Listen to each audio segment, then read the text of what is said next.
مکرم رائد ازا صاحب لکھتے ہیں کہ میں بچپن ہی سے نیک فطرت کی وجہ سے دین کا پابند رہا اور مسجد باقاعدگی سے جاتا رہا، اور 14 سال کی عمر تک میری یہی حالت رہی، اور اس کے بعد میں بالکل بدل گیا۔ نماز وغیرہ کی پابندی نہ رہی، کبھی کبھار مسجد میں چلا جاتا۔ یہی حال گاؤں کے اکثر نوجوانوں کا ہے، کیونکہ لوگ نماز صرف عادت کے طور پر پڑھتے ہیں۔ 1996 تک میری یہی حالت رہی، یہاں تک کہ خدا تعالیٰ نے اپنے گاؤں کے امام مسجد مکرم محمد حسن افضل صاحب سے میرا تعارف کرایا اور میں نے ان سے ملنا شروع کر دیا، اور قرآن کریم پر غور و تدبر اور خدا تعالیٰ کی تقدیس اور انبیاء کی عصمت اور قرآن کریم کے حدیث پر حکم ہونے کا عقیدہ رکھتے تھے وہ صاحب، اور ایسی روایات کو رد کرنے کی تلقین کرتے تھے جو قرآن مخالف ہوں، خواہ وہ صحیح بخاری میں ہی کیوں نہ درج ہوں۔ 2007 میں ایک دن ٹی وی کے آگے بیٹھا مختلف چینل چیک کر رہا تھا کہ اچانک مجھے MTL عربیہ مل گیا۔ میں نے بڑے شوق سے باقاعدگی سے اسے دیکھنا شروع کیا، اور بالکل وہی مضامین جن پر ہم آپس میں بحث کیا کرتے تھے اس میں مل گئے، گویا ہمیں اپنے گمشدہ متاع مل گئی۔ ہم باقاعدگی سے یہ پروگرام دیکھنے لگے، اور اس کے بعد میں نے اور لوگوں کو بھی اس چینل کا تعارف کرایا، اور بات پھیلتے پھیلتے گاؤں کے مولوی تک جا پہنچی۔ اس نے لوگوں کو متنبع کرنا شروع کیا کہ یہ گمراہ فرقہ ہے، اس کے پروگرام نہیں دیکھنے چاہیے، اور ان افکار کے پھیلانے والوں کو اس گناہ عظیم سے توبہ کرنی چاہیے۔ لیکن ہم نے اپنا کام جاری رکھا، یہاں تک کہ خدا تعالیٰ نے 4 اپریل 2009 کو ہم سب کو دوستوں کو بیعت کا شرف عطا فرمایا۔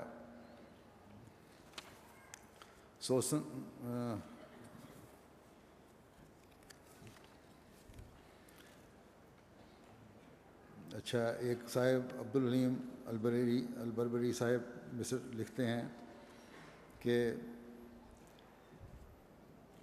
اے اس زمانے کے اصحاب کاف اور حضرت صلی اللہ علیہ وسلم کے پیارو، ہمیں آپ کے ذریعے حقیقی اسلام کی سمجھ آئی ہے۔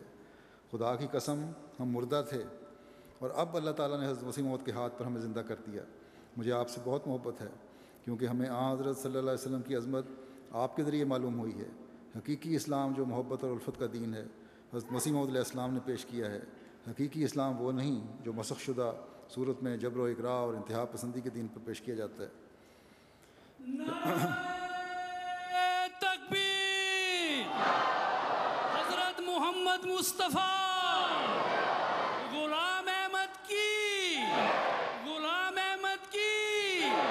خلافت احمدیہ، حضرت امیر المومنین حضرت خلیفۃ المسیح الخامس، نعرہ تکبیر! علی ہاشم زیداد صاحب لکھتے ہیں کہ ہم مردہ تھے، آپ نے ہمیں زندہ کیا اور ہمارے اندر روح پھونکی اور قرآن کریم کی فضاؤں میں اڑنے والے پرندے بنا دیا۔ اس پر میں آپ کو بہت مشکور ہوں۔ یہ دراصل قرآن کریم کا معجزہ ہے جو آپ کی وجہ سے ظہور پذیر ہوا۔ جو آپ کا انکار کرتا ہے وہ متکبر اور اندھا اور ظالم ہے۔ کمال المصری صاحب نے لکھا ہے کہ میں سنی ہوں، لیکن معلوم نہیں کہ اللہ تعالیٰ آپ کی محبت کیوں کر میرے دل میں پیدا کر دی ہے۔ اللہ تعالیٰ نے آپ کی محبت کیوں کر میرے دل میں پیدا کر دی ہے۔ آپ کی باتوں میں مجھے وہ کچھ مل گیا جس کی مجھے تلاش تھی، خاص طور پر جس عمدگی سے آپ نے قرآن کریم اور سیرت نبی کو پیش کیا ہے وہ غیر معمولی ہے۔ یہ وہ پروگرام ہے جو الجواہر مباشرہ میں پیش کیا جاتا ہے، ان لوگوں کو یہ لکھ رہے ہیں۔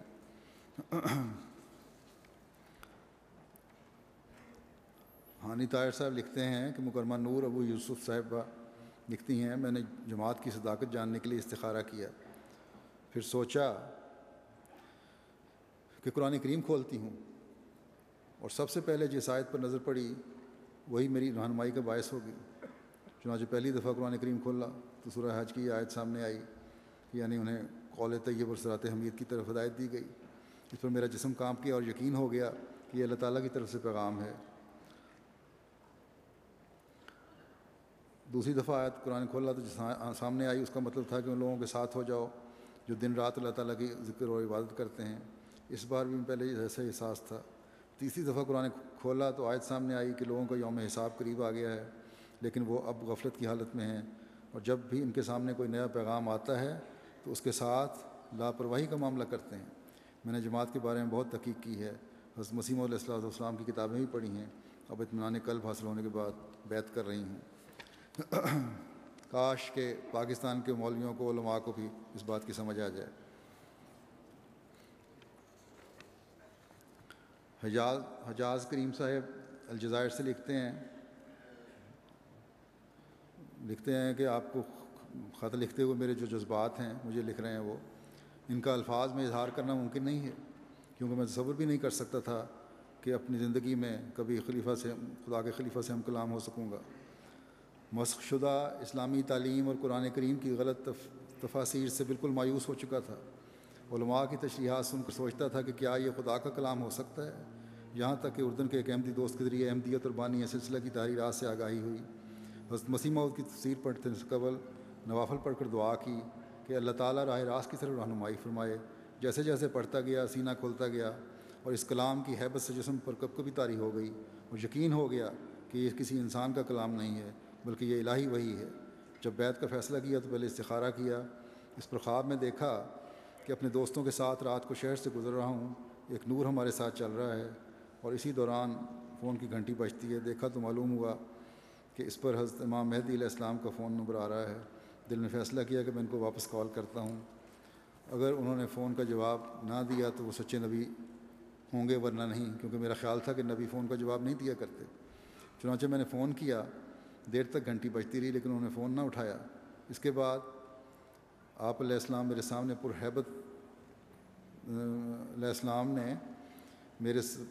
پرہیبت تجلی فرمائی۔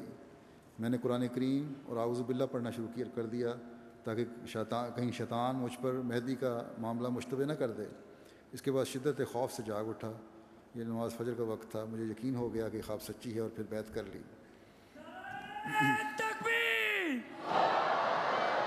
اسلام احمدیت، غلام احمد کی خلافت احمدیہ، نعرہ تکبیر!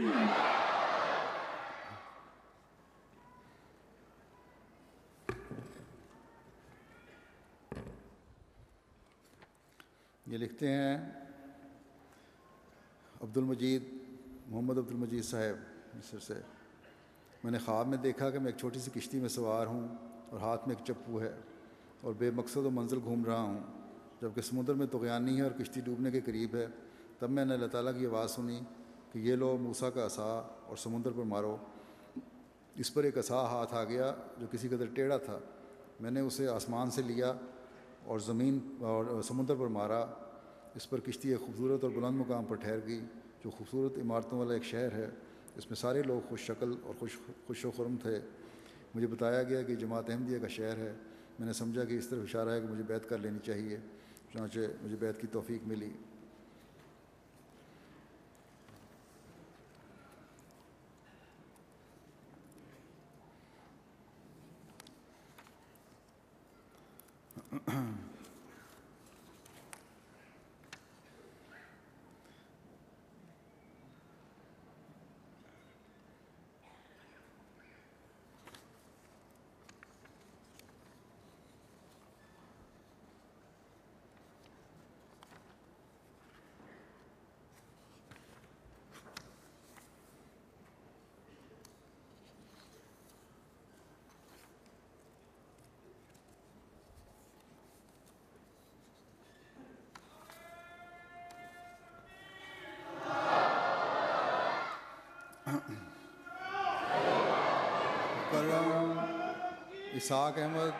اسحاق احمد القدومی صاحب اردن سے لکھتے ہیں کہ جب MTA نے حضرت صلی اللہ علیہ وسلم کی ذات اقدس پر عیسائیوں کے چینل پر ہونے والے اعتراضات کا جواب دینا شروع کیا تو ان کے یہ اعتراضات سن کر بہت رنج ہوا۔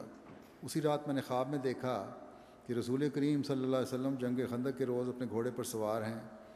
پھر ایک منادی کی آواز آتی ہے کہ یہ محمد رسول اللہ صلی اللہ علیہ وسلم ہیں۔ اس کے بعد میں نے بہت سی تلواروں کو حضور پر حملہ آور ہوتے دیکھا۔ حضور صلی اللہ علیہ وسلم اپنے دفاع کے لیے تلوار اٹھاتے ہیں، میں بھی تلوار اٹھاتا ہوں اور حضور کی تلوار کے پیچھے رکھتا ہوں۔ اچانک کیا دیکھتا ہوں کہ بہت سی تلواریں ماں میری تلوار کے حضور صلی اللہ علیہ وسلم کی تلوار کے ساتھ رکھ دی جاتی ہیں۔ اس پر میں اونچی آواز سے کہتا ہوں کہ حضور صلی اللہ علیہ وسلم کے دفاع کے لیے یہ تلواریں کس کی ہیں؟ تو مجھے آواز آتی ہے کہ یہ جماعت احمدیہ اسلامیہ کی تلواریں ہیں۔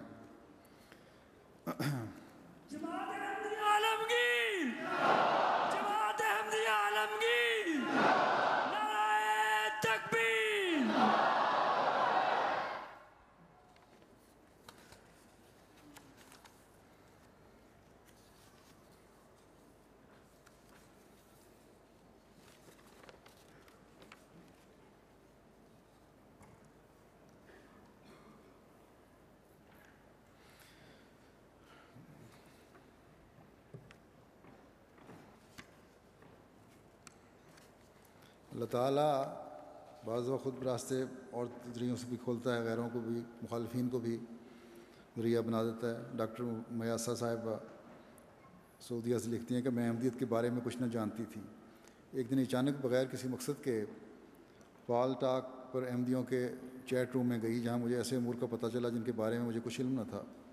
میں حیرت زدہ ہو کر اس روم سے نکل گئی اور بغیر کسی قصد کے ارادے کے ایک دوسرے روم میں چلی گئی، جہاں بولنے والا شخص کہہ رہا تھا کہ ابھی ہمارے روم میں ایک احمدی داخل ہوا تھا، یہ لوگ کافر اور ملحد ہیں۔ اتنا کہہ کر وہ کسی اور موضوع کے بارے میں باتیں کرنے لگا۔ میں نے اس روم میں احمدیوں کے بارے میں پوچھا لیکن کسی نے جواب نہ دیا۔ میں اس روم سے بھی نکل گئی اور کسی اور روم میں داخل ہو گئی۔ میرے داخل ہوتے ہی ایک شخص نے ایک قصیدہ کا لنک لکھ کر بھیجا تاکہ جو اس قصیدہ کو سننا چاہے اس لنک کے ذریعے سن سکتا ہے۔ یہ قصیدہ ایک غیر احمدی شاعر کا تھا، جس کا مطلب یہ تھا کہ عرفت و طریقی الیہ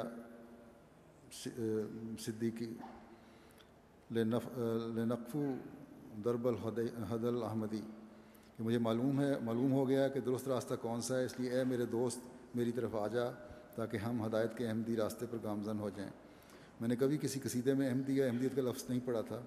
جب یہ قصیدہ سنا تو سمجھا کہ یہ خدا تعالیٰ کی طرف سے میرے نام پیغام ہے، اور یہ محض اتفاق نہیں ہو سکتا کیونکہ میں اس سلسلے میں تحقیق کر رہی تھی اور یہ میرے لیے خدا تعالیٰ کی طرف سے رہنمائی تھی، لہذا میں نے فوراً بیعت کر لی۔